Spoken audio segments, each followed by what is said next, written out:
Igting po ng Lingayen Police Station ang presensya po ng kapulisan sa mga terminal at barangay sa nasabing bayan upang mapanatili ang kaligtasan at kaayusan ng mga residente at bumabiyahe.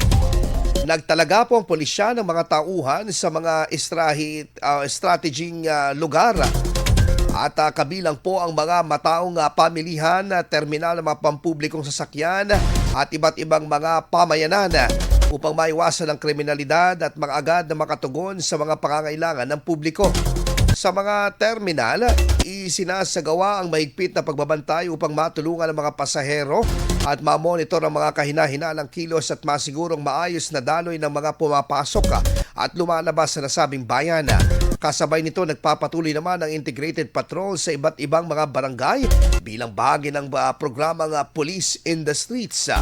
Ayon sa kapulisan, layunin ng nasabing hakbang na ito na palakasin ang ugnayan ng pulisya sa mga lokal na mga lider at pataasin ang pakiramdam ng seguridad ng mga residente at maiwasan ang mga oportunista sa krimen sa pamamagitan ng tuloy-tuloy na presensya ng kapulisan.